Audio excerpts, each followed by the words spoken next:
Welcome to the castles of Ethiopia. And this is the compounds of the Ethiopian kings in Gondar. We're actually on the grounds of a UNESCO World Heritage Site. Welcome to Fasil Ghebi, a UNESCO World Heritage Site, one of Ethiopia's most treasured landmarks. I am Dejane Hodes, and as an Ethiopian who loves this country deeply, I'm honored to guide you through this extraordinary place.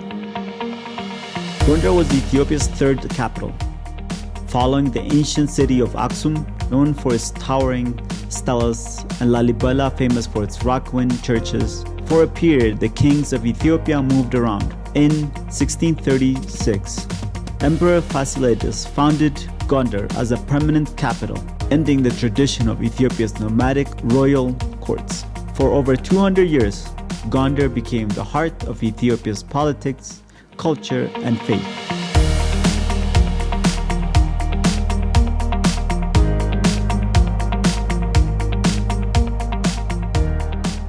It started with this magnificent castle behind me that we're gonna go in and tour, but it was started about 4,000 years ago. Top writing, as you can see, is an Ethiopian alphabet, which is quite unique, and it's our own, nobody else has it, and it's one of the most ancient ones.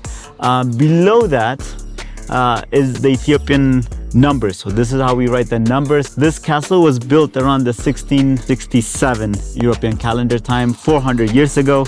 And it's this royal compound that we're gonna tour today served as the capital of Ethiopia for about 200 years after that. So until the 19th century.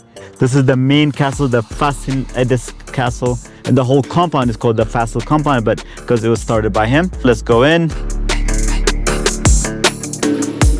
This whole castle is one of the most magnificent ones, and it's fully standing. It's the biggest one also here. One of the things that you'll see is downstairs would be other service areas where they use for different services and stuff like that. First floor that we're gonna go into is where, you know, the royal dining room, the royal rooms, reception area, everything like that within the kings was on the first floor. And then second floor, and up there, as you see on the third floor, is where the king would speak to other people or anybody. Reception here, making announcements would be on the third floor up there. From there on the second floor is where other people stand next to it. Whatever the king says will be shouted out. And then on top, on the fourth floor, there is actually a area for the king to observe, also for military and protection, stuff like that, for the guards to stand on. This is the Fasil compound. This is the entrance for everybody to go in. This is built by Fasil. Fasil Ghebi's history hasn't been without its challenges. In the 18th century, the fortress faced attacks from Oromo forces and later on from Sudanese Mahdists. In the late 19th century, Italian invaders caused further destruction. Yet, despite the assaults, Fasil Ghebi endured. Today, Fasil Ghebi is being restored. This UNESCO World Heritage Site, along with other historical monuments in Gondar, is renovations to preserve its legacy. From the castles of Emperor Iyasu to the banquet halls of Emperor Bakafa, every corner of Fasil Ghebi is being brought back to life. Now let's go in.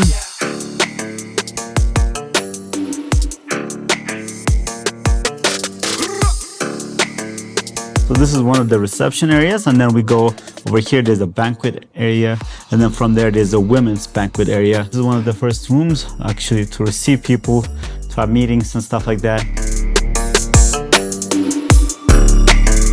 So this is the whole, security station, and then they can see everything from this direction or that direction. The way this whole thing is built is a little bit of Indian influence in the way we build certain things. You'll see their sign right here, different symbols, different places. So here they put the Star of David up there to resemble where their descendants come from, lineage comes from, stuff like that. In the United States, there'll be other stuff that we'll see with the line of Judah and the whole thing, but right here you can see the symbol of the Star of David. This is a big banquet hall, and different entrances obviously resemble different stages, different hierarchies in the entrance, but this is generally the banquet hall. And one of the things that you'll see is they have fireplace so that both sides get warmed up, and different things that they eat would be put up over here so that they, for the king it's served, for the king and the queen it's served, but everybody else they kind of have to go in and out, serve themselves. This is another smaller area that they kind of used sometimes as an office and a way to communicate and stuff like that. There's security here, there's a fireplace to keep warm. This is a simple place and also to overlook everything. Fasil Ghebi. The design reflects Ethiopia's openness to global influence while maintaining its own identity. The castle of Emperor Fasilides, with its massive towers and looming walls, resemble a medieval European fortress. But this is distinctly Ethiopian, adapted to suit the highland climate and emperor's needs. Water reserve. They collect rainwater from all over and it's channeled through, as you can see right here, there's a hole. Here there's a very specific channel from the roof, and the water goes in here and they have water as long as they need. So this is kind of like the backyard of this castle. On the walls you can see there's some security stations. There's two areas where there's a bridge over here and it's enclosed, so people didn't know whether the king was going or not. So every time you pass by that bridge, you take off your hat and you bow.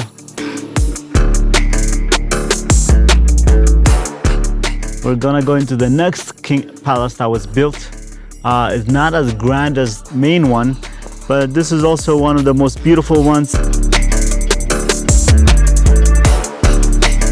Yeah, we had a high roof, obviously destroyed, but then also there's a second floor above here, and it said there's writings where it says it was very heavily decorated with beautiful paintings and also maybe some gold and stuff like that, like was highlighting this place. A nice view. This is another smaller banquet office setup area, because most of the reason this is slightly smaller, other than the king kind of having his own castle and stuff like that, they used the other, because it was his father's, they used the other castle. All the things that we're walking on right now is properly stationed walkways, kind of like the Romans did it in a very specific manner. Right now it looks the same just because the grass has grown, but this is a pathways that they've created.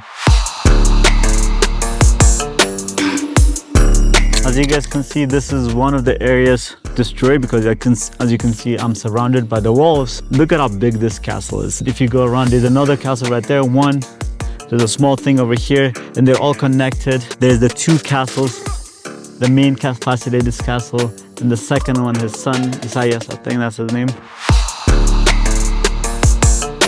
Right here behind me over there is actually a whole complex built for the lions. I'm in the lion cage. How crazy is that? So this would be, the lion would lay down over here, and then this area also is a relaxation. They would give it food and water over here. There's another one there. And usually they had a bunch of lions. We're gonna go up here into another area and see some views from the top. Now we're gonna go into right now Banquet Hall. It's a huge banquet hall, so modernized for the time that it's crazy and so big. This area is beautifully set up. It's for the horses, so it's set up in two different sections. So this is for the horses, and you go into the different pockets based on your hierarchy. So you tie up your horses in a different door and stuff like that, just because of your hierarchy, which station you are in. This is also well done, and as I said, the doors, depending on who you are, you tie your horse here and you go into the banquet hall through the different areas. See right here, it's done very well.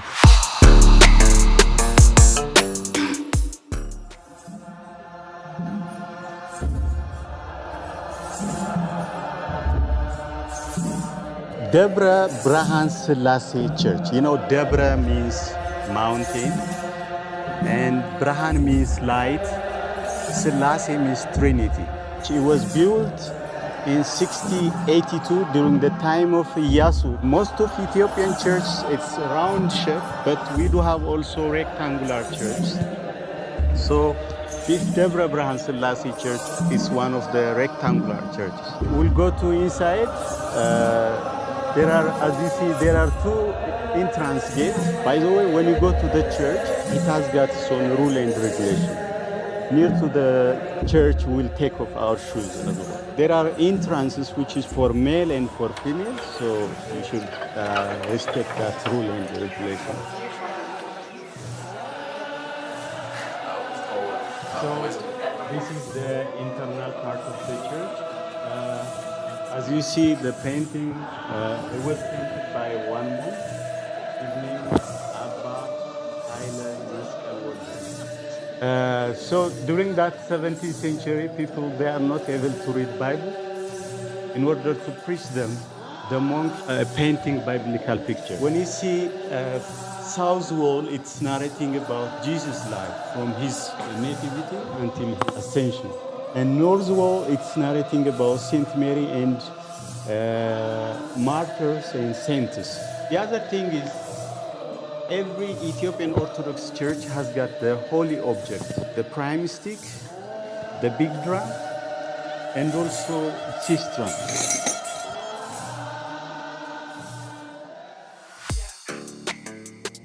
These angels, painted centuries ago, have watched over Gondar through war, peace, and everything in between.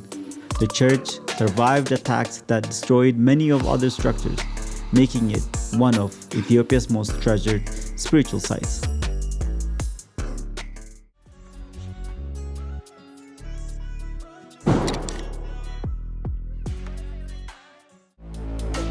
This is Fasilides swimming pool.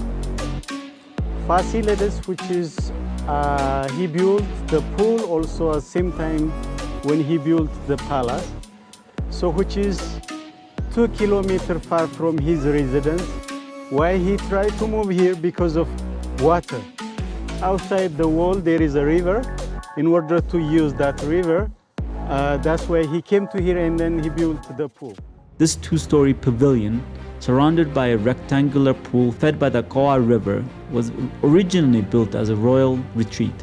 Today, it plays a vital role in our faith. Every year during Timkat or Epiphany, the pool is blessed and filled with water for a celebration that draws thousands. Please subscribe and like if you like this video. If you want to see anything else from Ethiopia, please let me know and I'll do my best.